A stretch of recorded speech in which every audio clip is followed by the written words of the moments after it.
আমাদের প্রেমের কথা চ্যানেলটির সকল প্রকারের পাঠ গল্প দেখতে আমাদের চ্যানেলটি সাবস্ক্রাইব করে পাশে থাকা বেল আইকনে ক্লিক করুন। অফিসের স্টাফ ছিল, কোনো গার্লফ্রেন্ড ছিল না। তিয়াশা হাত দিয়ে জায়নের শার্ট মুঠোয় নিয়ে সরল গলায় পড়ল, আমিও সবার সঙ্গে আরোহীদের বাসায় যাব। এই কথা শোনা মাত্রই জায়নের চোখে হঠাৎ সেই চেনা কঠোরতার ছাপ ফুটে উঠল। মুখে গভীরতা জমে আছে, যেন সে কোনো যুদ্ধের সিদ্ধান্ত নিতে যাচ্ছে। কিন্তু তারপর কি ভেবে জায়ন ভুরু কুঁচকে শর্তের ছুরি চালালো।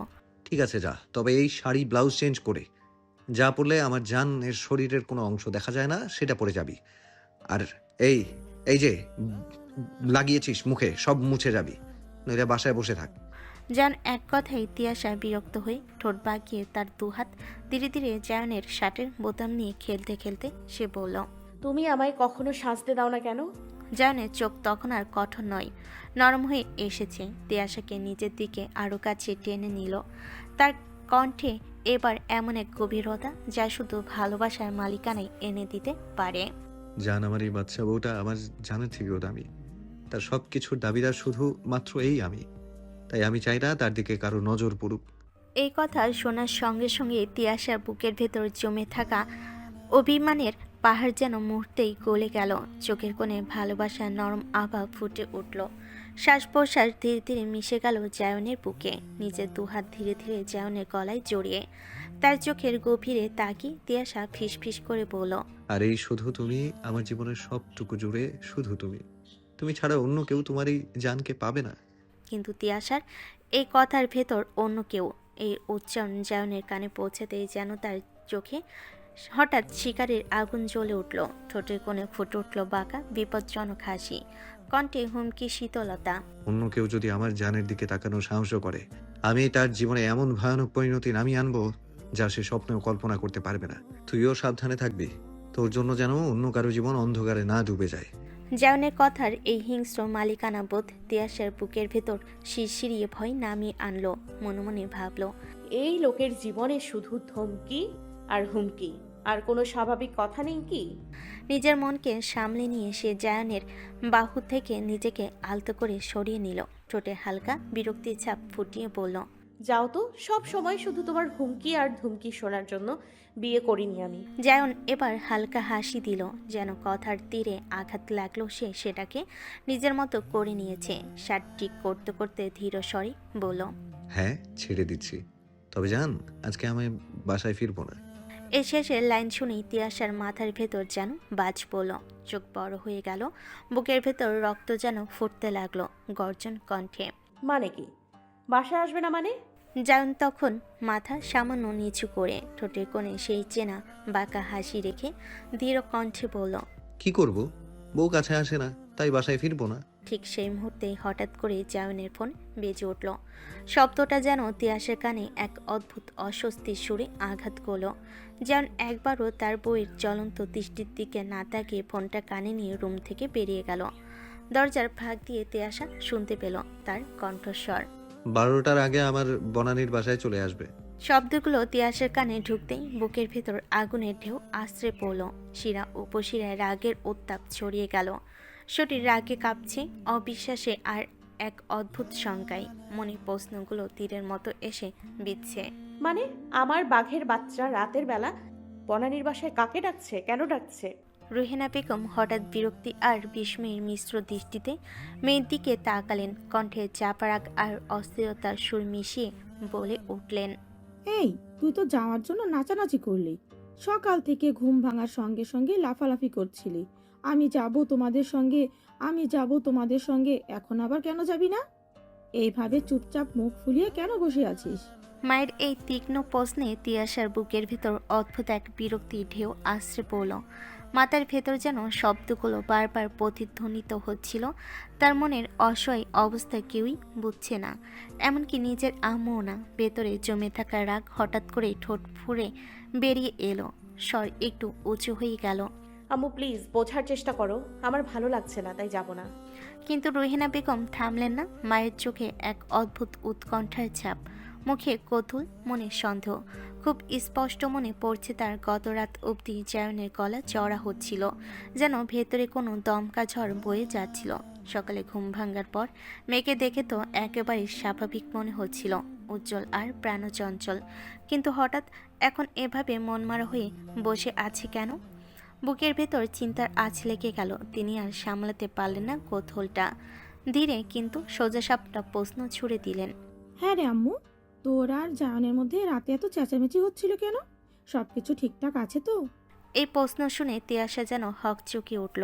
শরীরের ভেতর দিয়ে শিরশিরে বিদ্যুতের ঝাঁকুনি বয়ে গেল।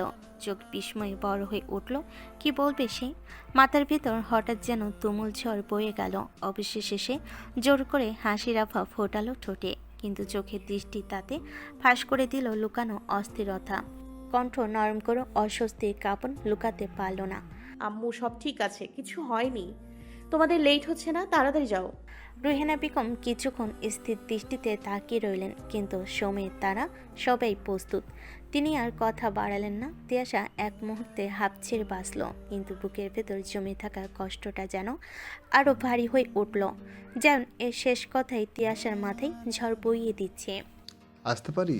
ইউভির কোমরে এখনও ব্যথা, মেডিসিন তেল মালিশ এর কারণে ব্যথাটা একটু কম, তবু হঠাৎ এই আওয়াজে মনে হলো বুকের ভেতর কেউ যেন শিলাখণ্ড ছুঁড়ে মারল। তাহসান সাহেবের এই গম্ভীর কণ্ঠস্বর আসতেই ইউভি কেঁপে উঠল, গলা শুকিয়ে আসছে। কাল থেকে তাহসান সাহেব ইউভিকে বাগে পায়নি, এবার নিশ্চয়ই ঝড় তুলবে। তবু ইউভি নিজেকে সামলে নিয়ে কাঁপা কাঁপা গলায় বলেন, হ্যাঁ চাচ্চু, ভেতরে আসো, দরজা খোলাই আছে। দরজা ঠেলে ভেতরে ঢুকলেন তাহসান সাহেব। হাত দুটো পেছনে বাঁধা, এক গম্ভীর মুখ করে দৃষ্টি অন্যদিকে গেঁথে আছে, তবু সেই দৃষ্টির ভার যেন ঘরের বাতাস গিলে খাচ্ছে। ভেতরে ঢুকেই ঠান্ডা অথচ ভারী কণ্ঠে বলেন, এখন কোমর ব্যথা কেমন আছে? ইউভি মনে মনে একটু অবাকই হলো। বাবা, হবু শ্বশুর পারলে আমার উপর বুলডোজার চালিয়ে দিতে চায়, কিন্তু এ তো দেখছি মেঘ না চাইতেই ঠান্ডা পানি মাথায় কথা বলছে, নাকি ঝড় আসার আগে অদ্ভুত নীরবতা। ইউভি একটু হাসি মুখ করে বলল, জি চাচ্চু, এখন আলহামদুলিল্লাহ একটু ভালো। পুরো বাক্য সম্পূর্ণ করতে পারল না। মুহূর্তের মধ্যেই সেই গোপন আগ্নেয়গিরি ফেটে পড়ল। দাঁত কিচিয়ে মুখ কুচকে এক গর্জন ছুড়ে দিলেন তাহসান সাহেব। হ্যাঁ রে হারামজাদা, তুই দুনিয়ায় আর মায়া পছন্দ করার জন্য চোখে দেখিস নাই? আমার ওই বাচ্চা ফুটফুটে মেয়েটা চোখে পড়লো। ইউবি ভেতরে ভেতরে আটকে উঠল। ভাবছে কি হলো? বাবা মেয়ে দুজনেই দেখি বহুরূপী। মেয়ে আগের দিন মিষ্টি কথা বলে বাসে এনে কলার খোসে পিছল খাওয়ালো, আর বাপে অ্যাটিটিউড নিয়ে আমার রুমে ঢুকে এখন দাঁত খিচিয়ে উঠছে। কিন্তু এখন সে কি বলবে? কিছুক্ষণ চুপচাপ থেকে সাহস জোগাড় করলো, তারপর হালকা রসিকতার ভঙ্গিতে গলা চেপে বলল, শ্বশুর আব্বা নিজেই তো বলে দিলেন মেয়ে আপনার মিষ্টির মতো, আর আপনি তো জানেন মিষ্টি কত ভালো খাই। ছোটবেলায় তো আপনি আমাকে বেশি মিষ্টি খাওয়াতেন। এই খোঁচা শুনে যেন আগুনে ঘি ঢেলে দিল। ইউভি এক লাইন শুনে তাহসান সাহেবের পা থেকে মাথা পর্যন্ত চলে যাচ্ছে। চোখ মুখ কুচকে গেল, দাঁত খিচিয়ে রাগে যেন গিলে ফেলবেন। কি কি বললি? লজ্জা শরম কি হাটে বেঁচে এসেছিস? এই বজ্জাত, আমি তোর কোন পুরুষের শ্বশুর রে? হ্যাঁ, আমি বেশি করে মিষ্টি খাইয়েছি আর সেই মিষ্টি এখন আমার পেছনে ছুঁড়ে মারছিস? এক বজ্জাত কম ছিল বাসায়, এখন আরো 3 বজ্জাত তৈরি হয়েছে।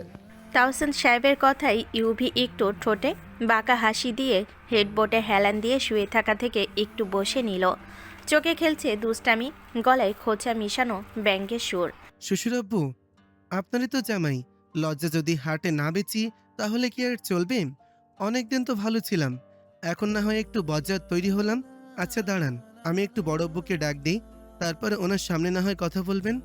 এদিকে প্রান্তিক সাহেবের নাম শুনে তাহসান সাহেবের বুকের ভেতর কেমন যেন হোঁচট খেল, কেমন যেন গুটিয়ে গেলেন। মুহূর্তে বিন্দু বিন্দু ঘাম জমে উঠল, কিন্তু পরক্ষণেই আবার নিজের দুর্বলতা আড়াল করতে গর্জে উঠলেন। বড় ভাইকে ডাকিস কেন? আমি কি ভয় পাই? হারামজাদা, আমায় ভয় দেখাস? এখন আমার সময় নেই। ওই আরেক বজ্জাত এর হবু শ্বশুর বাসায় যেতে হবে। আমার অনেক দায়িত্ব, তোদের মতন নাকি? এই বলেই এক সেকেন্ড আর দাঁড়ালেন না, গজগজ করতে করতে চলে গেলেন। এইদিকে ইউভি নিজের হাসি আর থামিয়ে রাখতে পারল না। শ্বশুরকে জ্বালাতে আরেকটি বাক্য বাতাসে ছুড়ে দিল, যাতে তার কান পর্যন্ত যায়। হ্যাঁ, সময় নিয়ে আসবে চাচ্চু, সব ঠিকঠাক তাড়াতাড়ি হলে আপনাকে একটা মিষ্টি নাতনি গিফট করব। তাহসান সাহেব শুনতে পেলেন কিনা জানেন না, কিন্তু ইউভি মনে মনে অবাক হলো। সে কবে থেকে তার বড় ভাইয়ের মতো ঠোঁটকাটা কথাবার্তা বলতে লাগলো। আরুই আজ লালচে মেরুন রঙের শাড়ি পরে বসেছে, যেন লজ্জায় তার গালও শাড়ির রঙে রাঙ্গা হয়ে চৌধুরী পরিবারের বড়দের সামনে বসে আছে। আজ বাড়ির ছোটরা কেউ আসেনি। আরোহী সৌন্দর্য যেন আজ স্বাভাবিকের চেয়ে অনেক বেশি ঝলমল করছে, চোখে মুখে লজ্জা, তবু ভেতরে কোথাও আনন্দের ঢেউ বইছে। তবে মনে মনে একটা কষ্ট তাকে কুড়ে খাচ্ছে যে গতরাতে যেভাবে তার রাঙ্গা মুলাকে শাস্তি দিয়েছে, পরে নিজেরই খারাপ লাগছিল। তারপর থেকে আকাশের সঙ্গে একবারও কথা হয়নি। রাগ হয়তো এখনও তার ভেতরে জমে আছে, কিন্তু সেই বদমাইশ ডাক্তারকেই তো সে মন দিয়ে বসে আছে। আরুইর পাশে বসা তার আব্বু মোজামেল সাহেব, মুখে মিষ্টি হাসি, কিন্তু ভেতরে এক ধরনের সতর্কতা। এই হাসি না আনলেই হয়তো জায়ানের তাণ্ডব সহ্য করতে হবে। আরোহীর আম্মু সবাইকে নাস্তা পানি দিতে ব্যস্ত। এরই মধ্যে আশরাফ সাহেব নিজের খুশি ধৈর্য আর লুকিয়ে রাখতে না পেরে বলে উঠলেন, আমার ছেলে যে এত সুন্দরী বৌমা পছন্দ করেছে ভাবতেই পারছি না। সরি বৌমা, না আমাদের আরেক মেয়ে। তার কথায় ঘরের সবাই মুচকি হেসে উঠল। আশরাফ সাহেবের এই অবস্থা দেখে প্রান্তিক সাহেব একটু হেসে বললেন, আরে আশরাফ, তোমার খুশি দেখে মনে হচ্ছে তুমি আমাদের আরোহী আম্মুকে পারলে আজই ছেলের বউ করে বাসায় নিয়ে যাবে। প্রান্তিক সাহেবের কথায় ঘরের মধ্যে যেন এক হাসি ফোয়ারা বয়ে গেল। এর মধ্যে আশরাফ খান বলে উঠলেন, বড় ভাই, আপনি আমার মনের কথাটা বলে দিলেন। এইসব কথাবার্তার মধ্যে আরোহীর মুখ লজ্জায় লাল হয়ে উঠল। সে কেবল নিচের দিকে তাকিয়ে বসে আছে। এমন সময় আয়েশা খান মৃদু হেসে বললেন, আরে ধৈর্য ধরুন, সময় মতো সব হবে, তাড়াহুড়ো করে এত মিষ্টি খেলে হবে? এই হাসাহাসি খাওয়া দাওয়া দুই পরিবারের কথাবার্তার টানাপোড়েন শেষে অবশেষে ঠিক হয়ে গেল যে আকাশ আর আরোহীর বিয়েটা হবে একসাথে অনন্যা আর ইউভির বিয়ের দিনই। তবে সময়ের হিসেব মেলানো হবে অনন্যার এইচএসসি পরীক্ষার পরে, যাতে মেয়েটার জীবনের প্রথম বড় দায়িত্বের পথ চলার কোনো বিঘ্ন না ঘটে। আর আরোহীকে বাসায় ওঠানো হবে যখন আকাশ তার ডাক্তারি পড়া শেষ করে জীবনের অনিশ্চয়তা গোলে আসার ক্লান্তি ঝেড়ে নতুন দায়িত্ব নিতে একেবারে প্রস্তুত হবে। সব কিছু শুনে পরিবারের সবার বুক ভরে উঠল অদ্ভুত তৃপ্তি আর স্বস্তির অনুভূতিতে, যেন এই বড় সংসারের সব টুকরো টুকরো স্বপ্ন একসাথে গেঁথে দেওয়া হলো ভবিষ্যতের রঙিন সুতোয়। আরুইর বুকের ভেতর তখন আনন্দে ভরে যাচ্ছে। লজ্জায় সে কিছু বলছে না, কিন্তু মনে মনে অনুভব করছে আজ থেকে তার জীবনে নতুন পথ চলার দরজা খুলে গেল। আকাশের সঙ্গে মিলনের দিন হয়তো এখনও অনেক দূরে, কিন্তু আজকের এই সিদ্ধান্ত যেন তাকে সেই স্বপ্নের আরও কাছে টেনে নিল। ইউভি ভাই, নাজিম ভাই খুশি তো লাগছে, কিন্তু ওই চুলকানির ফুটফুটানি এখনো যায় নাই। আর এই চুলকানি মনে করে দিচ্ছে কি ডেঞ্জারাস আমার জলপরি। স্বপ্ন দেখলাম জলপরি আর ধরিয়ে দিল বিজুরি পাতা। আকাশের এই কথাটা শুনে ঘরের ভেতর এক অদ্ভুত নিস্তব্ধতা নেমে এলো। হাসার মতো হলো, আসলে কেউ হাসতে পারল না। সবাই এক অসহায় মুখ করে বসে আছে, কারণ তারা নিজেরাই ভুক্তভোগী। ইউভি ঘরে তিনজন এখন বসে আছে। একদিকে আকাশ নিজের ব্যথা চুলকানির মধ্যে ডুবে আছে, আরেকদিকে ইউভি এখনও হালকা কোমর ব্যথায় শুয়ে আছে। সাথে আছে নাজিম, পেটের অবস্থা আগের থেকে একটু ভালো। আজ নাজিম আর বৃষ্টি চলে যাওয়ার কথা ছিল তাদের বাড়ি, কিন্তু নাজিমের শরীরটা একটু অসুস্থ থাকায় এই বাসার বড়রা তাকে কিছুতেই যেতে দিবে না। আচ্ছা, আমাদের তো এই অবস্থা করেছে আমাদের বউরা। জায়ানের কি অবস্থা? দেখে তো মনে হলো কিছুই হয় নাই। তাহলে আমার শালি অনেক ভালো বলতে হবে।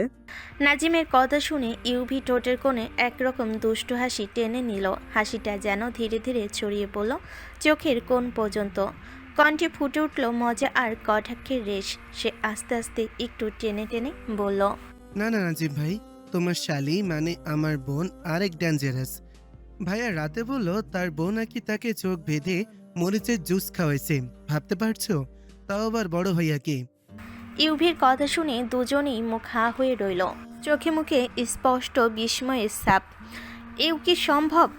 তারা যেন কিছুতেই বিশ্বাস করতে পারছে না, অথচ সত্যি তো অস্বীকার করার উপায় নেই। কারণ যে জায়ন একদম রাগী কঠিন ঝড়ের মতো চরিত্রের ছিল, সেই জায়ন এখন বইয়ের ঝালের জুস খাচ্ছে। সে আর সেই আগের জায়ন নেই, সে এখন বউ পাগলা জায়ন, প্রতিটা মুহূর্তে বউকে নিয়ে ডুবে থাকতে রোমাঞ্চের দুনিয়ায়। ঘরের ভেতরই সেই মজার গল্প গুজবের রেশ কাটতে না কাটতে দরজার বাইরে এসে দাঁড়িয়ে পড়ল অনন্যা। নিঃশব্দ দাঁড়ানোই যেন তার উপস্থিতি ঘরের হাওয়া অন্যরকম এক চাপা স্রোত বইয়ে দিল। অনন্যাকে দেখেই যেন ইউভির বুকের ভেতর ঢেউ খেলানো একটা অস্থিরতা জেগে উঠল। সেটা টের পেয়েই আকাশ আর নাজিম চোখাচোখি করে দুষ্টু হাসি দিল। একটু বাঁকা মুচকি হাসি নিয়ে ইউভির দিকে তাকালো তারা। হাসতে হাসতে ওরা উঠে দাঁড়ালো বেরিয়ে যাওয়ার জন্য, কিন্তু যাওয়ার আগে নাজিম ইউভির কাছে এগিয়ে এসে কানে কানে ফিস ফিস করে বলে গেল, সাবধান ছোট ভাই, বাসায় কেউ নেই, সেই সুযোগ যেন কোমর ব্যথার বদলা নিতে নিও। এই কথায় ইউভির কান লাল হয়ে গেল। মুখভর্তি লজ্জার অস্বস্তির ছাপ গোপন করতে না পেরে বড় বড় চোখ করে তাকিয়ে রইল নাজিমের দিকে। আকাশ আর নাজিমের ফিসি ফিসি হাসি ঘর ভরিয়ে তুলল, আর মুহূর্তের মধ্যেই তারা অনন্যার পাশ কাটিয়ে চলে গেল বাইরে। এবার দরজার কাছে দাঁড়িয়ে রইল শুধু অনন্যা, মাথা নিচু, দৃষ্টি মেঝেতে। হয়তো বুকের ভেতর জমে থাকা অপরাধ বোধ, হয়তো কিছু অজানা অনুশোচনা তাকে থামিয়ে রেখেছিল। ইউভি তার দিকে তাকিয়ে বলে উঠল, একটু করুণ সুরে ঢং করে বলে উঠল, আমার পাখি তোমাকে পছন্দ করে না, কিন্তু আমার দরজার সামনে দাঁড়িয়ে আছে। মুহূর্তেই অনন্যা ছুটে এসে ঝাঁপিয়ে পড়ল ইউভির বুকে। বুকের ভিতর মুখ গুজে নিল, শক্ত করে জড়িয়ে ধরল তাকে। আচমকা এভাবে জড়িয়ে ধরা ইউভির জন্য সম্পূর্ণ অপ্রস্তুত। এক মুহূর্তে সে হতবাক হয়ে থেমে গেল। নিজের শার্টের বুকের কাছে টের পেল হালকা ভেজা ভেজা স্পর্শ। এক ফোঁটা দু ফোঁটা অনন্যার চোখের পানি তার বুকে ভিজিয়ে উঠেছে। ইউভি আস্তে করে হাত বাড়িয়ে অনন্যার চিবুক তুলে ধরল। তার দৃষ্টি আটকালো সেই ভেজা চোখে। চোখের কোণে জমে থাকা অশ্রু যেন হৃদয় বিদারক এক ব্যথা ছড়িয়ে দিল ইউভির বুক জুড়ে। নরম কণ্ঠে কাঁপতে কাঁপতে বলল, আমার পাখির চোখের পানি খুব দামি আমার কাছে, অকারণে সেই পানি পড়লে আমার বুকে খুব ব্যথা করে। তার কথা শোনার সঙ্গে সঙ্গে অনন্যার বুকের ভেতর বাঁধ ভেঙে গেল। হাউমাউ করে কেঁদে উঠল সে। কাঁদতে কাঁদতে ফুপিয়ে ফুপিয়ে বলতে লাগলো, সরি, আমি আপনাকে একটু বেশি ব্যথা দিয়ে ফেলেছি। আপনি মিথ্যে বলেছিলেন বড় ভাইয়ার জন্য, আমি দিয়েবু সব বলেছে। সরি অভি ভাইয়া। অনন্যার কণ্ঠে অপরাধবোধ আর অনুতাপ মিশে আছে। ইউভি মনে মনে অবাক হলো। তার বোন বলেছে, তাদের তো মিথ্যা বলতে বলেনি, তাদের বড় ভাই। তবুও আমার বোন আমাদের জন্য সব দোষ বড় ভাইয়ের উপর চাপিয়ে দিল। ইউভি নিজের ভাবনা বাদ দিয়ে অনন্যার চোখের পানি মুছতে মুখে ইউভি কোমল সুরে বলে উঠল, পাখি, তোর যত যন্ত্রণা দিতে ইচ্ছে করে সব ব্যথা আমি খুশিতে গ্রহণ করতে রাজি। শুধু তুই কখনো বলবি না দূরে যাওয়ার কথা বা আমাকে পছন্দ করিস না, এসব আমি নিতে পারবো না। ইউভির কথাগুলো বলার সময় গলা কেঁপে উঠল, কিন্তু অনন্যার মনে সেই কণ্ঠ বাজল এক অদ্ভুত জাদুর মতো। বুক ভরে উঠল ভালোবাসার বর্ণিল অনুভূতিতে, যেন চারদিকে রঙিন রামধনু ছড়িয়ে পড়ল। তার চোখ ভেজা চাহনি নিয়ে এক দৃষ্টিতে তাকিয়ে রইল ইউভির দিকে।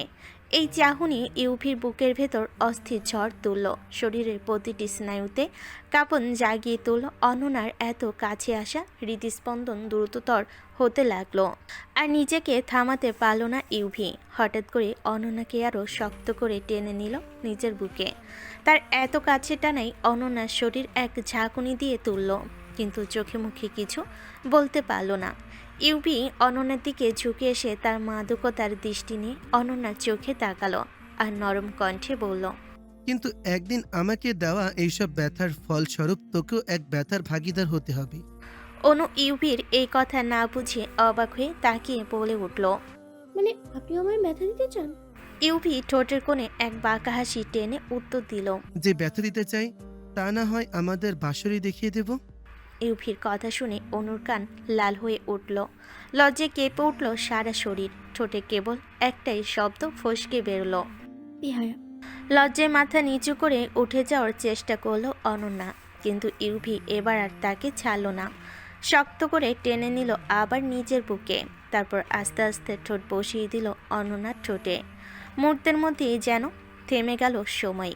হৃদয়ের সব শব্দ মিলিয়ে গিয়ে কেবল বাকি রইল দুজনের শ্বাসের শব্দ আর স্পর্শের নেশা। সময় তখন সন্ধ্যা 7:20। আরোহীদের বাসা থেকে বিকেলেই এসে পড়েছেন সবাই। চারপাশে এক অদ্ভুত উচ্ছ্বাস, সবার মুখে হাসি, মন জুড়ে বয়ে চলেছে এক মিষ্টি খুশির অনুভূতি, যেন উৎসবের বাতাস ভেসে বেড়াচ্ছে প্রতিটি কোণে। কিন্তু এই আনন্দের মাঝেই তিয়াশার বুকের ভেতরটা সকাল থেকেই কেমন ছটফট করছে। মনে হচ্ছে এক অস্থির ঢেউ তার ভেতরটাকে ক্রমাগত ধাক্কা দিয়ে যাচ্ছে। সকাল থেকে সে বারবার ফোন করছে জায়ানকে, প্রতিবারই একরাশ প্রত্যাশা নিয়ে স্ক্রিনের দিকে তাকিয়েছে, কিন্তু ওপাশে কোনো সাড়া মেলেনি। বিকেলে একবার ফোন রিসিভ হয়েছিল ঠিকই, তবে সেই কণ্ঠস্বরের নির্লিপ্ততা তাকে আরও ভেঙে দিয়েছে। শুধু বলেছিল সে ব্যস্ত, এর বেশি কিছু নয়। তিয়াশা ফোনটা কানে ধরে বহুক্ষণ নির্বাক হয়েছিল, যেন কথাগুলো শোনার পর শরীর থেকে সমস্ত শক্তি খসে পড়েছিল মুহূর্তেই।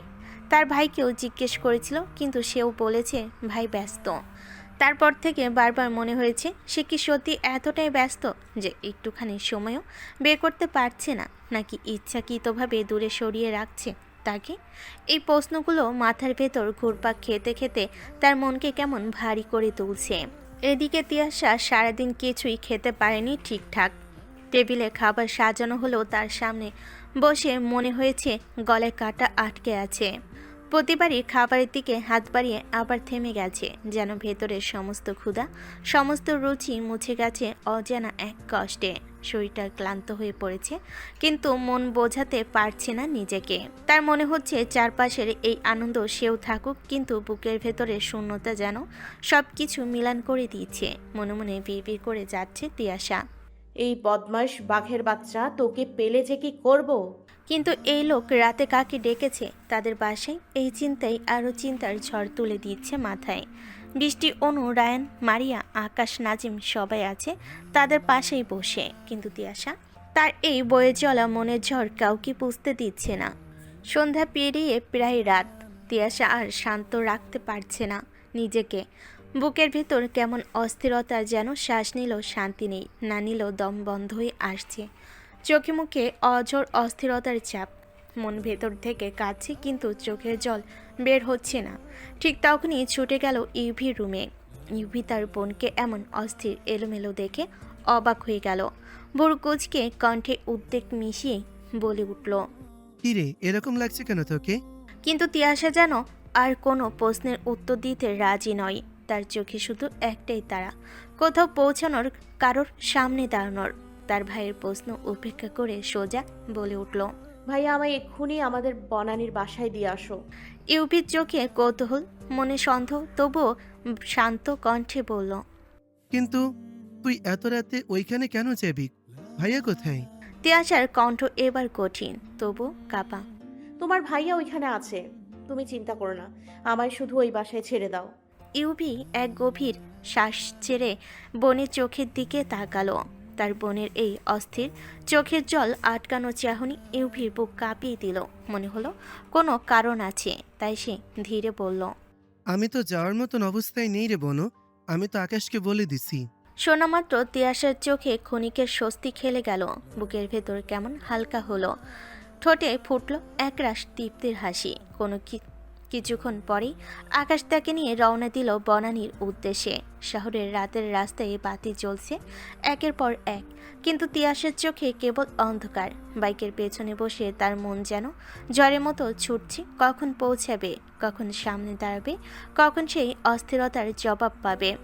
15-20 মিনিট পর অবশেষে পৌঁছে গেল তারা জায়নেশের লাক্সারি অ্যাপার্টমেন্টের সামনে। বাইক থেকে নামতে তিয়াশার বুকের ভেতর দূর দূর করে উঠল, পা যেন কাঁপছিল, তবুও তাড়াহুড়ো করে এগোতে লাগলো। আকাশের কণ্ঠ পেছন থেকে ধরা দিল, আমি আসবো রে বনু। তিয়াশা একটা মিষ্টি হাসি দিয়ে বলে উঠল, না ভাইয়া, তুমি যাও, আর ধন্যবাদ ভাইয়া। আকাশ বাইক স্টার্ট দিতে দিতে বলে উঠল, থ্যাংক ইউ বলতে হবে না ভাবি, এটা আমার দায়িত্ব। তিয়াশার বুক ভরে গেল আবেগে, তবুও সে কিছু বলল না। আকাশ চলে গেল আর সে পার হলো স্লাইডিং গেট। দৃঢ় পায়ে এগোতে লাগলো, কিন্তু প্রতিটি পা যেন অস্থিরতায় কাঁপছিল। দরজার সামনে দাঁড়িয়ে সে এক দীর্ঘ নিঃশ্বাস নিল। বুকের ভেতর যেন জ্বলন্ত আগুন। কাপা হাতে পাসওয়ার্ড কি চাপল। এই বাসার দুটো কি, একটা জায়নের কাছে, একটা তিয়াশার কাছে। দরজা খোলা মাত্রই চোখ ছিটকে গেল সারা বাসায় রোমান্টিক লাইটিং, ঝলমলে আলোয় ঝিকিমিকি, কিন্তু এই আলো যেন তিয়াশার চোখে বিষ হয়ে বিঁধল। বুক কেঁপে উঠল আর শরীরের ভেতর এক তীব্র আগুন জ্বলে উঠল। মনে মনে বিড়বিড় করে উঠল, শালা চিটিংবাজ, তুই আমায় বিয়ে করে এখন অন্য মেয়েকে ডেকে এনে রোম্যান্স করবে? কর, আজই তোদের এই বাসা সহ পোড়াবো। ড্রয়িং রুমের দিকে ঠিকমতো তাকানোর সুযোগ পেল না। হঠাৎ এই নিস্তলার ওয়াশরুম থেকে ভেসে এলো তার অতি পরিচিত কণ্ঠস্বর, তার বাঘের বাচ্চা। যেন সেই কণ্ঠস্বর যেন তার বুকের ভেতরের লাভা আরও ভয়ঙ্কর বিস্ফোরণ ঘটালো। ওয়াও, তুমি তো অনেক সফট। কিউটের সঙ্গে সঙ্গে এত সফটও। তোমাকে টাচ করছে, তুমিও দেখি আমার বউয়ের মতো নড়াচড়া করছো। আমার বউ তোমায় দেখলে নিশ্চয়ই খুব জেলাস হবে। এই শব্দগুলো কানে যেতে তিয়াশার রক্ত ফুটে উঠল। শরীরের ভেতর যেন লাভার আগুন দাউ দাউ করে জ্বলতে লাগলো। চোখের মনি লাল হয়ে গেল। কেউ সেই চোখ দিয়ে কাউকে ছিঁড়ে ফেলবে। দাঁত কিরমির করে কিচেনের দিকে ছুটল, হাতে তুলে নিল একটা ছুরি। বুকের ভেতরে আগুন তাকে আর থামাতে দিল না। চোখ মুখ লাল, শ্বাস প্রশ্বাস ভারী। ঠাস করে খুলল বাথরুমের দরজা। দরজা খুলতেই চোখ মুখ বুজে কণ্ঠে বিষ ছিটকে পড়ল, হারামজাদা বাচ্চা, তুই বাসায় বউ রেখে এখানে সফট স্কিনের প্রশংসার গুণগান করছিস? তোদের দুটোকেই আজ কবর দিব। জান সামনে যা দেখলো সেই দৃশ্য তার বুকের ভেতর ধাক্কা খেয়ে গেল। চোখ হা হয়ে গেল, ঠোঁট কেঁপে উঠল, কারণ তার সামনে দাঁড়িয়ে আছে তার তিয়াশা, আগুন হয়ে, বজ্র হয়ে, মৃত্যুর মতো ভয়ঙ্কর হয়ে। ঢাকার রাত মানেই এক অদ্ভুত মিশ্রণ। রাস্তার এক পাশে আলো ঝলমলে হেডলাইট, গাড়ির স্রোত, অন্য পাশে হঠাৎ নির্জন ফাঁকা গলি। কোথাও চায়ের দোকানের হালকা ধোঁয়া ভেসে বেড়ায়, কোথাও আবার কুকুরের ডাকে কেঁপে ওঠে নীরবতা। দূরে বিলবোর্ডের ঝলমলে আলোয় চকচক করছে শহরের আকাশ। আর মাঝে মধ্যেই কোনো বাইকের হর্ন ভেদ করে রাতের নিস্তব্ধতা চিরে যায়। এই শহর রাতেও ঘুমায় না, তবে এক ধরনের ক্লান্তি ঝুলে থাকে বাতাসে। যেন দিনের ভিড় কোলাহল সব থেমে গিয়ে রাতের বাতাসে ফিসফিস করে এক অদৃশ্য গল্প। সেই গল্পের ভেতর দাঁড়িয়ে আছে জায়ন আর তিয়াশার অ্যাপার্টমেন্ট। বনানীর এক প্রান্তে এই দুইতলা বিল্ডিং। বাইরের শহরের আলো ছায়া ঢুকে পড়ছে জানালার কাছে। ভেতরে কিন্তু একেবারে ভিন্ন ছবি। জায়ন এক মুহূর্তের জন্য স্তব্ধ হয়ে গেল। চোখ বড় বড় হয়ে তাকিয়ে আছে তার বইয়ের দিকে। মুহূর্তটা যেন জমে গেল, কথা বেরোচ্ছে না, হাত পা অবশ হয়ে আসছে। তার মাথায় বজ্রপাতের মতো ঢুকে গেল তিয়াশার কথা। তিয়াশার বুক ওঠানামা করছে প্রচণ্ড রাগে, হাতে ধরা ছুরি কাঁপছে। কিন্তু সেই কাঁপুনি রাগের ভয়ে নয়, চোখে আগুন, ঠোঁটে কাঁপুনি, গলায় চিৎকারের ঝড়। যেন মুহূর্তের মধ্যে বুঝে গেল পরিস্থিতি ভয়াবহতা। সে তাড়াহুড়ো করে তার ছোট্ট পেমোরানিয়ান পাপিটাকে বেসিনের পাশের টাপ থেকে তুলে নিল, দ্রুত টাওয়াল পেঁচিয়ে একপাশে রেখে দিল। তারপর ছুটে এসে তিয়াশার সামনে দাঁড়ালো। কাঁপতে থাকা সেই ছোট্ট হাত, যার আঙ্গুলে ধরা আছে ধারালো ছুরি, সেটা শক্ত করে চেপে ধরল। উদ্বিগ্ন তবু কোমল কণ্ঠে বলল, জান, পাগল হয়ে গেছিস? কি করছিস এসব? কিন্তু তিয়াশার মাথা তখনও রাগে ঘোরের মধ্যে। তার চোখে কান্না আর ক্রোধ মিশে এমন ঝড় যা থামানো প্রায় অসম্ভব। সে বোঝার মতো ক্ষমতায় নেই। সে ছটফট করতে করতে গলা কাঁপিয়ে চিৎকার করে উঠল, বের কর ওই মেয়েকে। কোথায় লুকিয়ে রেখেছিস? কোথায় সেই শাকচুন্নি? এই শাকচুন্নি, বেরো বলছি। কুত্তার বাচ্চা, আমার জামাইয়ের সঙ্গে রোম্যান্স করবে? বেরো, তোর ওই বালের সস্তার স্কিন। জানের বুকটা কেঁপে উঠল। এই বউকে কিভাবে শান্ত করবে এক মুহূর্তের জন্য বুঝে উঠতে পারল না। কিন্তু তার ভেতরে ভয় নেই, বরং এক তীব্র তাগিদ তাকে শান্ত করার, তাকে নিজের আগলে ফেরানোর। তাই এক হাত চুরি ধরা আঙ্গুল শক্ত করে চেপে ধরল, যাতে কোনো অনর্থ না ঘটে।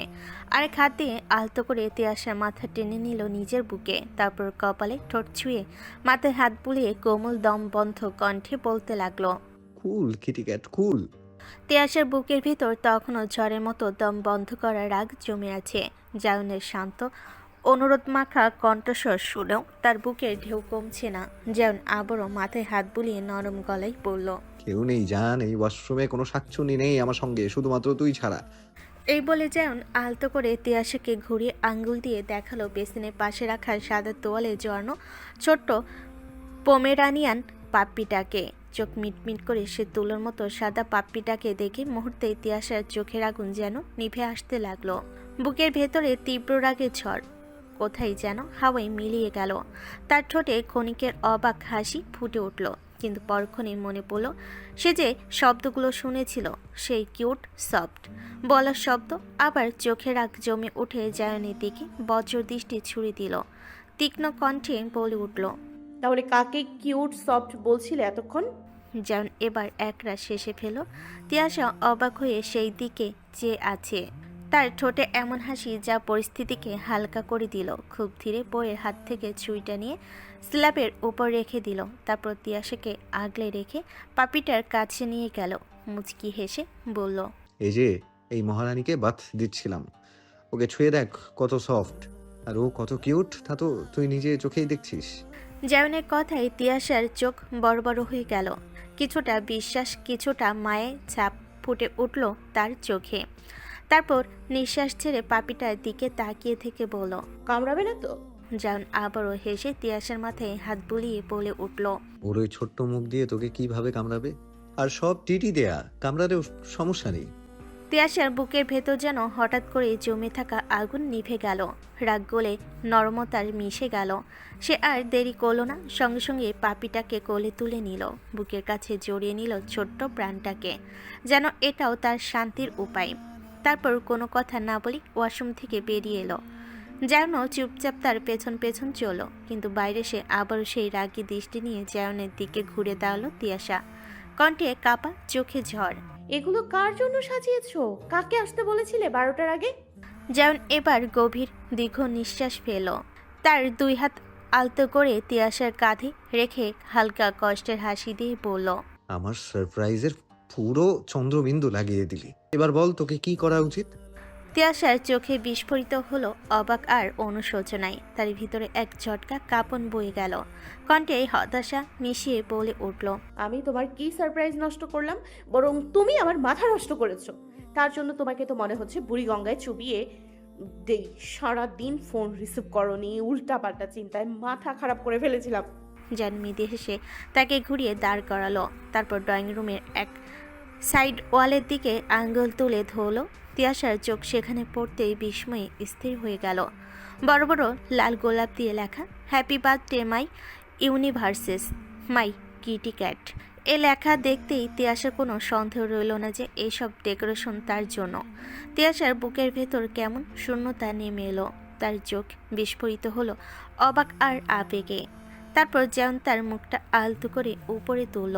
উপরের দিকে তাকিয়ে তিয়াশা দেখল সারা সিলিং বেলুনে ভরা, সাদা ফেয়ারি লাইট আর আলোয় ঝিকিমিকি করছে। এমনকি মেঝেতেও চারপাশ জুড়ে বেলুন ছড়ানো।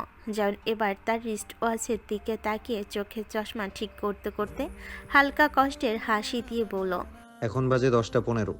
ভেবেছিলাম 11টার পর এই মহারানীকে নিয়ে নিজেই আনতে যাব আমার বউকে, কিন্তু আমার বউ তো ঠিক আমার মতোই পাগল, সব ঘুটে গোল বানিয়ে দিল। আর 12টার আগে কেক দিয়ে যেতে বলেছিলাম। এই বলে জায়নের মুখটা নিস্তেজ অসহায়ের মতো হয়ে গেল। তিয়াশা নিঃশব্দে দাঁড়িয়ে রইল, তার চোখ স্থির হয়ে গেল জায়নের দিকে। সত্যি সে পাগল নইলে সারাদিন এত উল্টাপাল্টা কি করে ভাবলো এই লোকটাকে নিয়ে।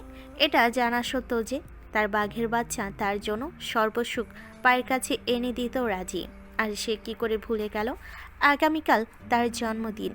প্রতিবার পরিবারের বাকি সবাই মনে করায় এবছর থেকে তার সব থেকে কাছের মানুষটা মনে করবে। তার চোখ ভরে উঠল অশ্রুতে, বুকের ভেতর ভালোবাসার ঝড় বয়ে গেল। জায়নের তিয়াশার চোখে পানি দেখার সঙ্গে সঙ্গে বুকের ভেতরটা কেঁপে উঠল, যেন নিজের বুকের ভেতরে ছুরি চালানো হলো। সেই মুহূর্তে সে আর কিছু বুঝলো না, শুধু তার বউ আর সেই ছোট্ট মহারানীকে আঁকড়ে ধরল বুকের ভেতর। এক হাতের বাহুতে আলতো করে তিয়াশাকে জড়িয়ে নিল, কাপা গলে বলল, এ কথা বলতেই তিয়াশা মুহূর্তেই চোখের পানি মুছে জায়নের দিকে কটকট করে তাকে মহারানীকে আরো আগলে বলে উঠল, তোমার যেখানে যেতে ইচ্ছে হয় সেখানে যাও, মহারানী আমার কাছেই থাকবে। জায়ন একটু হেসে সঙ্গে সঙ্গে সে তিয়াশার কোল থেকে মহারানীকে আলতো করে নিয়ে পা বাড়ল সোফার দিকে। তিয়াশা যেন এক পলকে চমকে উঠল, তাড়াতাড়ি ছুটে ছুটে পেছন পেছন গিয়ে পৌঁছালো। ওকে নিলে কেন? দাও বলছি আমাকে। এই বলে জায়নের পাশে বসে বারবার হাত বাড়তে লাগলো মহারানীর দিকে, কিন্তু জায়ন এবার একটু বিরক্তির চাপ নিয়ে তাকালো তার দিকে, চোখে দুষ্টুমি ঝিলিক রেখেও গম্ভীর গলায় বলল, কেটে 10 মিনিট দাঁড়া, তারপর ও পুরোই তোর। আর কথা না বাড়িয়ে তিয়াশার ঠোঁট ফুলি চুপ করে বসে রইল পাশে। আর জায়ন এদিকে মহারানীর ভেজা ফেদারগুলো যত্ন করে হেয়ার ড্রাই দিয়ে শুকিয়ে আদরে মাথার কাছে একটা সুন্দর বক্লিপ লাগিয়ে দিল, যেন বাচ্চাটাকে সাজানো হচ্ছে মনোযোগ দিয়ে। এরপর পরল একটি মিষ্টি মেয়েদের জামা, প্রতিটি কাজে যেন ভালোবাসা আর খুঁটিনাটি ছোঁয়া। তিয়াশা এদিকে এক দৃষ্টিতে তাকিয়ে রইল তার বাঘের বাচ্চার দিকে, কি যেন ভেবে যাচ্ছিল সে, হয়তো অবিশ্বাস, হয়তো গোপন মায়া। হঠাৎ ঠোঁটের কোণে এক ঝিলিক হাসি ফুটে উঠল। জান সেই হাসি ধরতে দেরি করলো না, মহারানীকে সাজাতে সাজাতেই হেসে বলে উঠল, হাসতে হবে না বউ, আমার ব্লাড লাইনকেও সাজানোর দায়িত্ব আমার থাকবে। তুই শুধু আমায় আমার ব্লাড লাইন গিফট কর। এ কথাই তিয়াশার বুকের ভিতর কেমন যেন দোলা লাগলো, মুখ একেবারে লাল হয়ে উঠল লজ্জায়, কিন্তু মনের ভিতর হঠাৎই প্রশ্ন ঘুরপাক খেতে লাগলো, এই লোকটা কিভাবে জানলো সে যে এতক্ষণ ধরে তাদের ভবিষ্যতে ছোট ছোট ফুলের কথা ভাবছিল? জান তিয়াশার লাল মুখ দেখে একটু বাঁকা হাসি দিল, চোখ দুষ্টামি ঝিলিক, ঠোঁটে অদ্ভুত স্নিগ্ধতা, গলায় সেই চিরচেনা ভঙ্গি নিয়ে বলল, খুব ইচ্ছে আমার জানিস বউ, আমার ব্লাড লাইনকে খুব তাড়াতাড়ি আমাদের মাঝে নিয়ে আসার, কিন্তু তুই এত ছোট যে তোকে সামলাতে আমার দিন চলে যায়। ব্লাড লাইনকে কখন সামলাবো? এই বলে জায়ন মহারানীর দিকে তাকিয়ে আবারও তিয়াশার উদ্দেশ্যে বলে উঠল। শোন বেব, জায়নের বলে যাওয়া কথাই তিয়াশা লজ্জায় কুশন দিয়ে মুখ ঢাকা দিয়েছিল, তবে জায়নের এই ডাকেতেই মনে মনে ভাবল, এই ডাক কি উপেক্ষা করা যায়? আস্তে আস্তে কুশন সরিয়ে মাথা নিচু করে লাজুক কণ্ঠে বলে উঠল, বলো। জান ঠোঁটের কোণে মৃদু হাসি রেখে মহারানীকে এক সুন্দর ডেকোরেটেড বাস্কেটে রেখে দিয়ে তারপর হাত বাড়িয়ে তিয়াশার চিবুক আলতো করে ছুঁয়ে চোখে চোখ রেখে বলল, আমার কিন্তু প্রতি বছর অন্তর একটা তিয়াশা রোদ চাই। আবরার জায়ন হলেও সমস্যা নেই, কিন্তু তিয়াশা রোদ হলে ভালো হয়। এই শোনা মাত্র তিয়াশার বুকের ভেতর ধাক্কা খেলো, মনে হলো কান থেকে ধোঁয়া বেরোচ্ছে। লজ্জা, ভয়, বিস্ময় সব কিছু মিলেমিশে যেন বুক ফেটে আসছে। কিভাবে সামলাবে এই মুহূর্ত? এইসব ভাবনার ঝড় ঘোরাতে তাড়াতাড়ি মহারানীর দিকে তাকিয়ে কথা ঘুরিয়ে দিয়ে বলল, ওর নাম কি? ওকে কোথা দিয়ে আনলে? আর ওর চুলের এই ক্লিপ, ড্রেস, এগুলো কোথা দিয়ে আনলে এত সুন্দর? জান এবার বাস্কেট সহ মহারানীকে তিয়াশার হাতে তুলে দিল, চোখে ভালোবাসা আর স্নেহের আলো নিয়ে বলল, it's your birthday gift babe. আর ওকে জাপান থেকে ইম্পোর্ট করিয়েছি। ওকে দেখা মাত্র এই মুখ থেকে একটাই শব্দ বেরিয়েছিল, মহারানী। আর আজকে এই জন্যই ব্যস্ত ছিলাম জান। সরি তোকে কষ্ট দিয়েছি বেবি। আর এগুলো বউয়ের জন্য শপিং করতে গিয়ে ওর জন্যও কিনে নিয়েছি। তিয়াশার বুকের ভেতর মুহূর্তেই ভালোবাসার ঢেউ বইতে লাগলো। মনে হলো পৃথিবীর সব রাগ, সব অভিমান, সব অশান্তি যেন কোথাও গলে গিয়ে মিলিয়ে গেল। সে মনে মনে আল্লাহর কাছে কতদিন যে এই দোয়া করেছে, যেন তার পাখির বাচ্চা একদিন ফিরে আসে। আজ তার বুক ভরে উঠছে সেই উপলব্ধিতে। আল্লাহ তাআলা সত্যি তার দোয়া কবুল করেছেন। তিয়াশার মনে হলেও হয়তো আল্লাহ নিজেই তাকে এই দোয়া শিখিয়েছিলেন এই মানুষটার জন্যই। তার বুক কেঁপে উঠল শুধু এই চিন্তায় সে, যেন এই পুরুষের রোধ হয়ে শুধু এই জন্মে নয়, প্রতিটি জন্ম থেকে কি যেতে পারবে। হঠাৎ এসব ভাবনা থেকে বেরিয়ে আসে মহারানীকে দুহাতে আগলে ধরে মায়া ভরা চোখে একবার তাকালো, তারপর জায়নের দিকে ফিরে মিষ্টি হাসি দিয়ে নরম গলায় বলে উঠল, আমাদের মহারানী দ্বিতীয় বেস্ট গিফট আমার লাইফে বর। জায়ন হালকা ভঙ্গিতে হাতের কোনোই সোফার হেডবোর্ডে ঠেকিয়ে মাথা হেলিয়ে দিল, চোখ ভরা দুষ্টামি, ঠোঁটে নরম হাসি নিয়ে এক হাত বাড়িয়ে আলতো করে তিয়াশার গাল ছুঁয়ে পড়ল। আর ফার্স্ট গিফটটা কি বেব? তিয়াশা কথাটা শুনে লাজুক মুচকি হাসি দিয়ে হাত থেকে মহারানীকে নামিয়ে সাবধানে সেন্টার টেবিলে রেখে দিল। তারপর আস্তে জায়নের দিকে আরেকটু এগিয়ে গিয়ে তার কোলের উপর বসে পড়ল।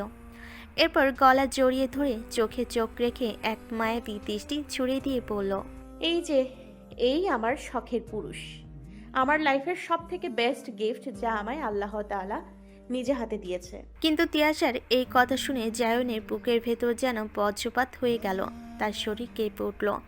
মনে হয় বোধগম্য হারিয়ে ফেলবে। এখনই বোধ ছুঁয়ে দিতেই তার সিদ্ধারা দিয়ে বিদ্যুতের মতো শিহরণ ছড়িয়ে যায়। তিয়াশা আজ তখন শাড়ি পরা কোমরটা খানিকটা উন্মুক্ত, যেন সেই কোমর শক্ত করে আঁকড়ে ধরতেই তিয়াশাও হঠাৎ কেঁপে উঠল। জায়নের চোখ মুখ নেশার মতো আগুন ছড়িয়ে পড়ছে। কাপা গলায় ঘাট থেকে তিয়াশার চুল একপাশে সরাতে সরাতে ফিসফিস করে বলল, তুই কি রে জান, দেখ তুই কাছে আসতেই কেমন বেসামাল হয়ে উঠছি, কিন্তু আমার এই মুহূর্তে যে করেই হোক শান্ত থাকতে হবে। না চাইতেও জায়ন চোখ মুখ শক্ত করে বন্ধ করে ফেলল এই মুহূর্তের পরিস্থিতি ভয়ে। বুকের ভেতর নিঃশ্বাসের গতি দ্রুত হয়ে উঠল। হাতের মুঠো আরো শক্ত করে ধরে হাহাকার ভরা গলায় আবারও বলে উঠল, জান প্লিজ নাম, আমার অবস্থা খারাপ হয়ে যাচ্ছে, এত সুন্দর মোমেন্টে কন্ট্রোললেস হয়ে যাচ্ছি। জান তাড়াতাড়ি নাম, নেমে সিধা উপরে আমার রুমে যাবি, গিয়ে যে বড় বক্সটা আছে ওটা খুলবি, আর ছোট বক্স যেটা ওটা পরে খুলবি। আজ তোর যত সাজতে ইচ্ছে করে সাজবি আমার জন্য। জায়নের কথা শুনে তিয়াশার ঠোঁটে মুচকি মুচকি হাসি ফুটল। মনে মনে সে ভাবল, এই লোকটা এত উন্মাদ কেন হয়ে যায় আমি ছুঁয়ে দিলেই। বুকের ভিতর এক অদ্ভুত গর্ব, এক অদ্ভুত ভালোবাসার জন্ম নিল। কিন্তু এর মধ্যে জায়নের গম্ভীর কণ্ঠ ভেসে এলো কানে। চোখ এখনো বন্ধ, কিন্তু গলায় আগুনের মতো কাঁপুনি। বেব, 5 সেকেন্ডের মধ্যে না নামলে কিন্তু সব আমার প্ল্যানিং শেষ হয়ে যাবে, আর আমি আমার দ্বিতীয় বছর এখানেই শুরু করে দেব। জায়নের কথা শুনে তিয়াশা মুহূর্তে লজ্জায় লাল হয়ে গেল। 1 সেকেন্ডও বসে থাকতে পারল না, দৌড়ে ছুটে গেল সিঁড়ি বেয়ে উপরে। এদিকে জায়ন এই বুঝ উঠতেই এক দীর্ঘ নিঃশ্বাস ছেড়ে নিজের দিকে তাকিয়ে ঠোঁটে ঝোল বিরক্তি আর ভালোবাসার মিশ্র এক হাসিতে মাথা নেড়ে নিজেকেই বলে উঠল,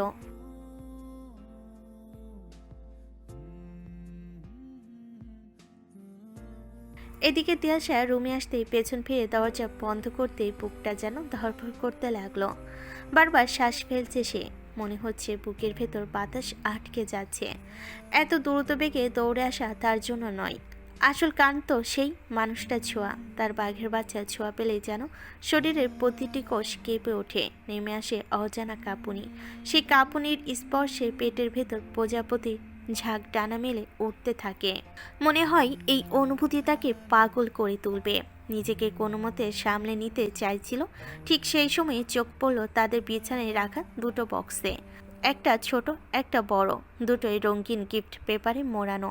চোখে কৌতূহল জমতেই ছুটে গেল বড় বক্সটার দিকে। বাঘের বাচ্চা যখন বলেছে বড়টাই খুলতে, তখন আর কিছু বলার নেই, যেন সে এখন এক বাধ্য স্ত্রীর মতো সেই কথাই মেনে চলছে।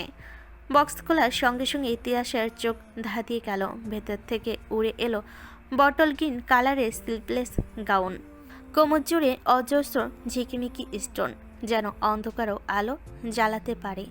একে একে বেরিয়ে এলো জুয়েলারি বক্সগুলো। প্রথমটিতে ঝলমল করা ডায়মন্ডের সেট আর ইয়াররিংস, দ্বিতীয়টিতে চিকচিক করা ব্রেসলেট, আরেকটিতে গ্রিন রঙের হাই হিলস। প্রতিটি জিনিস যেন তিয়াশার নাম ধরে ডাকছিল, প্রতিটি জিনিস যেন শুধু তার জন্যই তার শখের পুরুষ খুব শখ করে বাছাই করে এনেছে। গাল ভরে ফুটে উঠল এক আবেগের হাসি, ভিজে উঠল চোখ। বুকের ভেতর হঠাৎ এক অদ্ভুত আলোড়ন। এই মানুষটার ভালোবাসা এত নিখুঁত, এত আন্তরিক, যেন আল্লাহ তাকে স্বর্গ থেকে পাঠিয়েছেন শুধু তার হাসির জন্য। চোখের কোণে জল টলমল করছে, কিন্তু ঠোঁটে লেগে আছে প্রশান্তির মিষ্টি হাসি। সব গিফটগুলো যত্ন করে বিছানায় সাজিয়ে রেখে ধীরে ধীরে ফ্রেশ হতে গেল ওয়াশরুমে। অন্যদিকে জায়ন, যার প্রতিটি মুহূর্ত শুধু তিয়াশাকে ঘিরেই বাঁচে, মহারানীকে বাত দেওয়ার আগে সে নিজে হাতে একটা কেক বানিয়ে ওভেনের থেকে বের করে ঠান্ডা করতে রেখেছিল। সময়ের তাড়াহুড়োর মাঝে ঠিক ভালোবাসার ছোঁয়াই মিশিয়ে দিয়েছিল স্তর। কেকটা হাতে নিয়ে ধীর পায়ে উপরে উঠে গেল তাদের বাসার খোলা বেলকনিতে, যেখানে ভালোবাসার এক স্বপ্নলোক তৈরি করে রেখেছে জায়ন। চারপাশে ঝুলছে অসংখ্য ফেয়ারি লাইটস, তাদের আলো যেন অন্ধকার আকাশ চিরে ছোট ছোট জোনাকি ঝাঁক হয়ে নেমে বেড়াচ্ছে। রঙিন বেলুনগুলো হাওয়ায় দুলে দুলে হাসছে, যেন এই মুহূর্তে আনন্দে তারও শরিক হয়েছে। পাশে নীলচে আলোয় ভেসে থাকা সুইমিং পুলের জলে প্রতিফলিত হচ্ছে আলোর রঙিন ঝিকিমিকি, আর সেই জলের উপর ছড়িয়ে আছে অসংখ্য লাল গোলাপের পাপড়ি। মনে হচ্ছে যেন আকাশের সমস্ত তারা আজ নেমে এসেছে এই পুলের ভেতর। শুধু তিয়াসের জন্য সাজানো এক অলৌকিক দৃশ্য গড়ে তুলতে। প্রতিটি আলোর ঝলকানি, প্রতিটি ফুলের সুবাস, প্রতিটি সাজসজ্জা যেন এক সুরে বলছে আজকের রাতটা একান্তই কিটিক্যাটের জন্য, তার হাসির জন্য, তার চোখের তৃপ্তির জন্য। যেন নিখুঁতভাবে প্রতিটি কোণ ঘুরে ঘুরে আবারও চেক করে নিল, যেন একটু ত্রুটি না থাকে। তার বুক ভরা উত্তেজনা, চোখ ভরা আকাঙ্ক্ষা, প্রিয় মানুষকে খুশি করার আনন্দে তার ভেতরটা কাঁপছে, ঠিক যেমন প্রথম দেখাই কেঁপেছিল। কেকটাকে যত্ন করে ঢেকে রেখে গভীর শ্বাস নিল। মনে হলো বুক ভরা সব ভালোবাসা এক নিঃশ্বাসে মিশে যাচ্ছে এই রাতের সাজে। চোখের গভীরে ফুটে উঠল অদ্ভুত এক তৃপ্তি, এক অবর্ণনীয় উল্লাস, যেন সে পুরো পৃথিবীটাকে জয় করেছে শুধু তার প্রিয়তমার হাসির জন্য। এরই মধ্যে দুজন লোক এসে আরেকটা কেকও ডেলিভারি দিয়ে গেছে, যার স্তরে স্তরে সাজানো ছিল জায়নের নিখুঁত ভালোবাসা। তারা চলে যেতে জায়ন ধীরে, অনেকটা নিশ্চুপ ভঙ্গিতে, পায়ের শব্দ যেন বাতাসে মিশিয়ে দিয়ে নেমে গেল নিচে গেস্ট রুমে।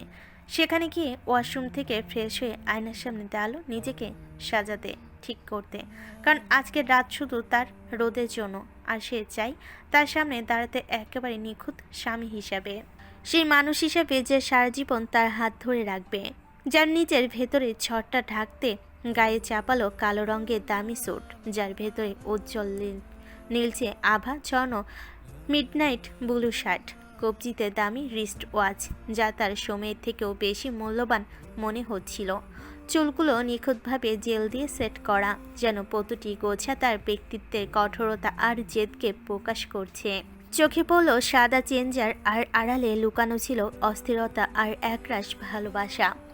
শেষবারের মতো প্রিয় সেই বিদেশি পারফিউমের স্প্রে ছড়িয়ে নিল সারা শরীরে, সেই পরিচিত গন্ধ যা তার উপস্থিতির সাথে মিশে এক অদৃশ্য অথচ গভীর ছাপ রেগে যায় চারপাশে।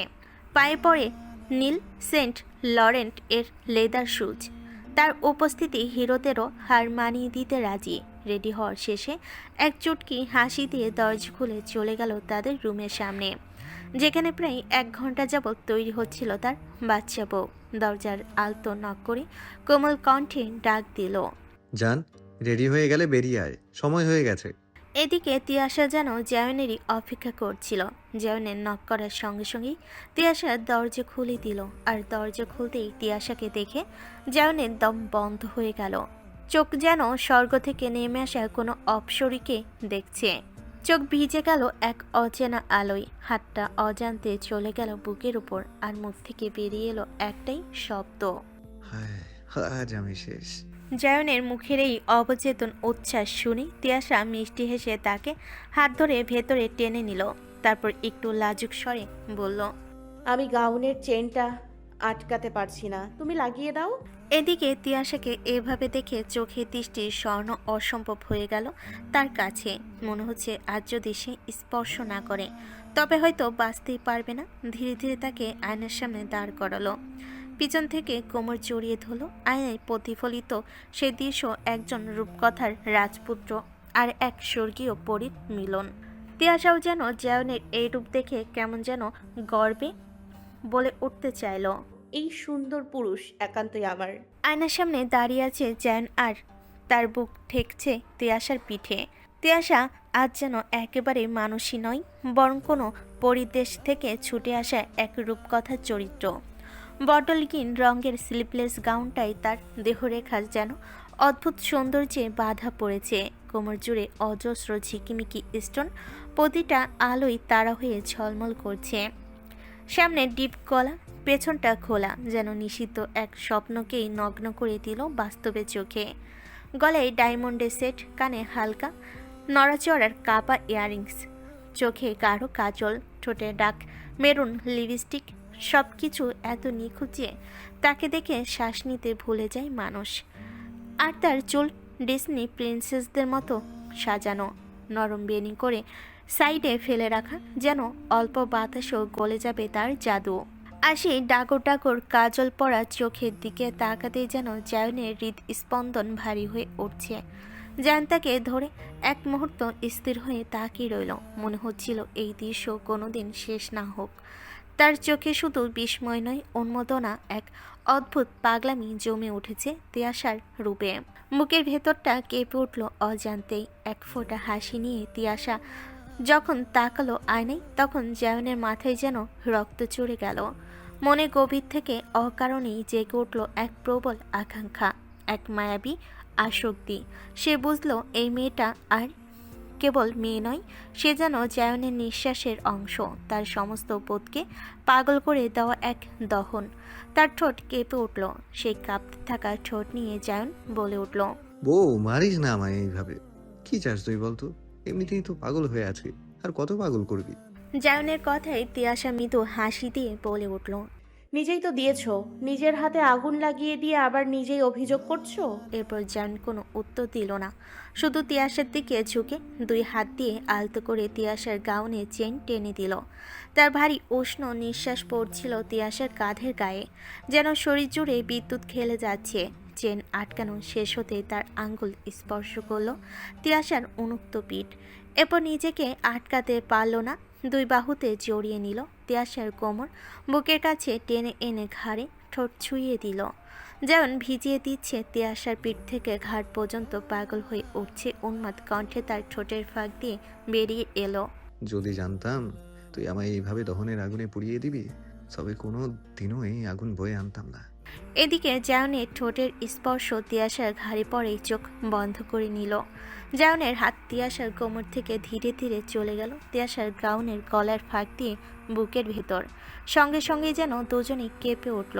তিয়াশার মুখ থেকে বেরোলো শুধু একটাই বাক্য, প্লিজ এখন না। আবারও জায়নের উন্মাদনা কণ্ঠ ভেসে এলো পেছন থেকেই।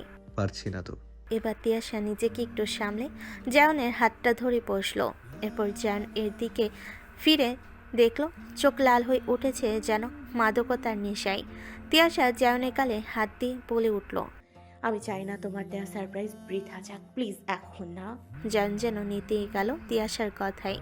তিয়াশা এবার জায়নের হাত টানতে টানতে বাইরে যেতে লাগলো। তখন জায়ন কেমন টাল খেয়ে বাচ্চাদের মতো বলে উঠল,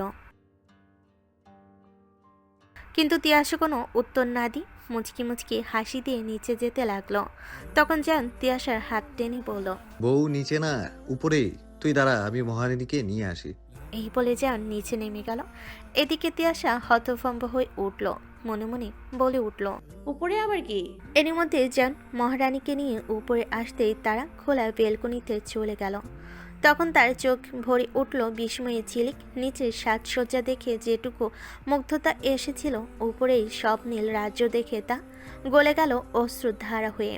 মনে হলো তার প্রিয় মানুষটি যেন সত্যি তার জন্য রূপকথা গড়ে তুলেছে। জেনের ঠোঁট থেকে বেরিয়ে এলো নরম প্রশ্ন, did you like it babe? Tiasha তার গলা জড়িয়ে শিশির ভেজা হাসিতে জবাব দিল, আই লাভড ইট বর। এই স্বর, এই দৃষ্টি, এই ছোঁয়া জায়নের বুকের ভেতর আগুন ধরিয়ে দিল। সে তাড়াতাড়ি সরে এসে হেসে বলল, বউ, আমার 12টা না বাজিয়ে এদিকে 12টা বেজে যাবে। আগে আয়, কেক কাটবি। তিয়াশা টেবিলের সামনে যেতেই দেখলো দুটো কেক রাখা, একটা 3 লেয়ারের ডেকোরেট কেক, অন্যদিকে একেবারে সাদেশীতে ঘরের উষ্ণতা মাখা। তিয়াশা বুঝতে না পেরে বলে উঠল, বর এখানে দুটো কেক কেন? জায়ন একটু মৃদু হেসে মাথা চুলকাতে চুলকাতে ওই নর্মাল কেকটার দিকে দেখিয়ে বলল, ওইটা আমি বানিয়েছি। তিয়াশা যেন নিজের কানকে বিশ্বাস করতে পারছে না। তার শখের পুরুষ তার জন্মদিনে নিজের হাতে কেক পর্যন্ত শখ করে বানিয়েছে, যা কেউ কখনো করেনি। গভীর আবেগে স্রোত বুক ভেসে গেল, কৃতজ্ঞতায় তার চোখ গড়িয়ে বেয়ে পড়ল পানি। সঙ্গে সঙ্গে হাউ হাউ করে জায়নকে জড়িয়ে ধরে বলে উঠল, তুমি আমার লাইফের বেস্ট ডিসিশন বর। I love you so much. জায়নের হাত পা কাঁপছিল, কিন্তু কি করবে সে বুঝতে পারছে না। এদিকে বউয়ের মুখে এই শব্দ শুনে কাঁপুনি শুরু হয়ে গেছে। এদিকে বউ এর চোখের পানি সে সহ্য করতে পারছে না। যেন ধীরে ধীরে তিয়াশাকে নিজের বুক থেকে উঠিয়ে বলে উঠল, I love you too babe, I love you more than you thought kitty. আর একবারও যদি পানি বের করিস, আমি এবার সত্যি সব শেষ করে দেবো। এইসব যেই কারণে তোর চোখে পানি, আমি সেই কারণেই সরিয়ে দেবো। তিয়াশা চোখ মুছতে মুছতে মুখ বেঁকিয়ে বলে উঠল, তুমি সবসময় কেন ধমকি দাও বলো তো? আমি তো খুশিতে কাঁদছি। যেন গম্ভীর স্বরে বাঁকা হাসি দিয়ে জবাব ছুড়ে দিল, কোনো কারণেই যেন কাঁদতে না দেখি, কারণ চোখের পানি স্টক করে রাখ। এরপরেই কাঁদাবো তো। জান তিয়াশার এই কথার মানে বুঝে একটু মুখ নিচু করে লজ্জা নিয়ে বলল। অসভ্য, কিসের মধ্যে কি পান্তা ভাতে কি যা তা। 12টা বাজতেই জান পেছন থেকে তিয়াশার কোমর জড়িয়ে ধরে বলে উঠল। Happy birthday my life, happy birthday my kitty cat, happy birthday babe. এই বলেই পেছন থেকে গালে চুমু বসিয়ে দিল। সঙ্গে সঙ্গে আকাশে ফায়ার ক্র্যাকার ফেটে লেখা উঠল, হ্যাপি বার্থডে রোদ। তিয়াশা সেদিকে তাকাতেই মুগ্ধ হয়ে উঠল। মুচকি হাসিতে খুশিতে তাকাতেই বলে উঠল, ধন্যবাদ আমার ব্যাকুল প্রণয়ের পুরুষ। তিয়াশার এই কথা শুনতেই যেমন আবারও তিয়াশার ঘাড়ে ঠোঁট ঘষতে ঘষতে বলল। তাড়াতাড়ি কেক কাট, অবস্থা খারাপ হয়ে যাচ্ছে। জানের এই উন্মাদনা দেখে তিয়াশা একটু চোখ পাকি বলে উঠল, এত কেন উন্মাদ তুমি? আর আমি তোমার বানানো কেকটাই ছুরি বসাতে চাই না, তাই ওই বাইরের কেকটাই কাটছি। আর তোমার কেকটা আমি যত্নে রেখে দিব ফ্রিজে। এই নিয়ে কোনো যেন কথা না হয়।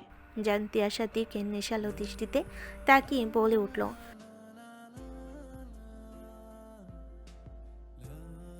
তিয়াশা বুঝতে পারছে না তার এই পাগল কি বলছে। তিয়াশা কথা না পারে ক্যান্ডেল নিভিয়ে কেক কেটে জায়নকে খাইয়ে দিল। জায়ন এক টুকরো কেক তিয়াশাকে খাইয়ে দিল। মহারানীও মিটমিট করে এই জোড়ার দিকে তাকিয়ে আছে। এদিকে একটু পর তিয়াশা নিজেকে ফ্রিজে জায়নের বানানো কেকটা রেখে তাদের রুমে গিয়ে ছোট বক্সটা খুলতে চোখ উঠে গেল চরক গাছে। জিনিসটা দেখতে তিয়াশা বিড়বিড় করে বলে উঠল, অসভ্য, একদম অসভ্য লোক, এই জিনিস কিনলো কি করে? এদিকে যেমন অস্থির হয়ে অপেক্ষা করে যাচ্ছে, এদিক ওদিক পায়চারি করছে, ব্যাকুল হয়ে উঠছে শরীর, মনের চঞ্চলতা থামাতে পারছে না। কিছুক্ষণ পর বেলকনি দরজার কাছে ফেয়ারি লাইটের আলোয় দেখতে পেল তিয়াশাকে নীল, গাঢ় নীল বিকিনির ফিতেগুলো সূক্ষ্মভাবে তার দেহের সৌন্দর্য আঁকড়ে ধরে আছে। আর উন্মুক্ত হয়ে আছে তার বুক, উপরে হালকা ট্রান্সপারেন্ট নীল কভার আপ, যেটা বাতাসে উড়ে গিয়ে তার সৌন্দর্যকে আরও উন্মোচন করে দিচ্ছে। কোমরে বাঁধা সিলিটেড স্কার্টের ফাঁক দিয়ে উকি দিচ্ছে তার মোলায়েম ত্বক, আর তার গলায় ঝরে পড়া চুল যেন রাতের অন্ধকারে নদীর ঢেউ। চোখ দুটো অদ্ভুত এক ঝিলিক নিয়ে ঝিকিমিকি করছে, ঠোঁটে অবচেতন হাসির রেশ, যেন সে নিজেও জানে না কিভাবে তার সৌন্দর্য চারপাশের আলোকে গ্রাস করে। তিয়াশা লজ্জায় তাকাতে পারছে না। এদিকে তাকে দেখতেই জায়নের দৃষ্টি ঝাপসা হয়ে গেল।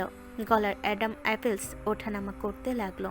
বিন্দু বিন্দু ঘাম জমে উঠল জায়নের কপালে। বুক কাঁপছে, গলায় যেন শব্দ আটকে গেল, নিঃশ্বাস ভারী হয়ে উঠল। জায়নের চোখে ভেসে উঠছিল শুধু তিয়াশার দেহ রেখার নেশামাখা ছায়া। বুক থেকে পেটে, পেট থেকে কোমরে, নিচের প্রতিটা পাক কান লাল হতে লাগলো। হাতের তালু ঘামে ভিজে উঠছে, মুখ থেকে শুধু একটাই বাক্য বের হলো, এবার পুরোপুরি আমি শেষ। জায়নের শরীর এতই গরম হয়ে উঠেছে যে পরনের স্যুটের ব্লেজারটা খুলে ছুঁড়ে ফেলে দিল। শার্টের উপরে বোতাম দুটো খুলে দিল।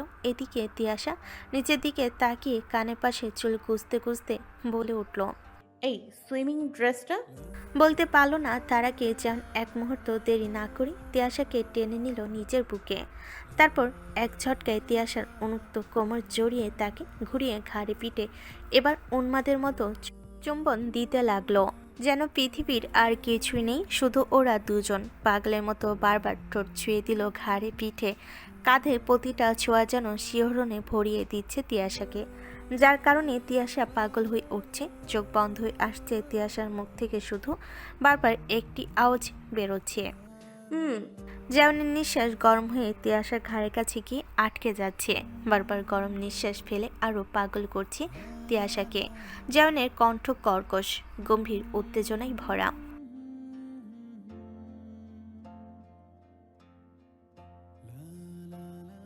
এদিকে এই বলে জায়নের হাতের খেলা উদর থেকে শুরু করে তিয়াশার উন্মুক্ত আধা বুকে ছড়িয়ে যাচ্ছে।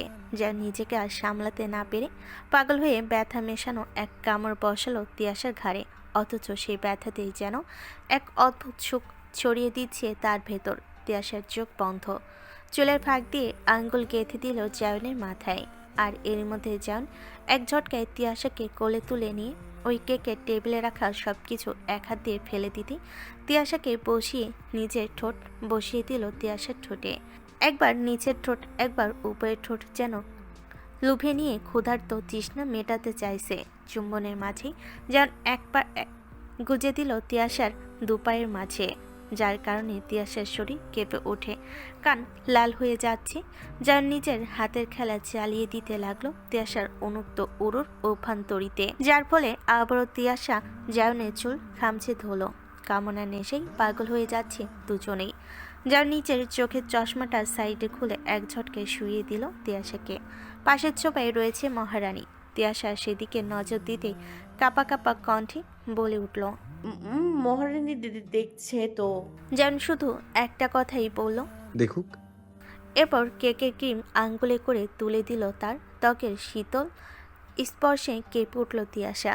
তিয়াশা এক আলাদা শিহরণ অনুভব করছে, কিন্তু না বুঝেই বলে উঠল, কি করছো? যেন নেশালো দৃষ্টিতে তিয়াশার দিকে তাকিয়ে তার ঠোঁটে নিজের তর্জনী আঙ্গুল ছুঁয়ে বলল। তিয়াশা এই কথা শুনে কেঁপে উঠল।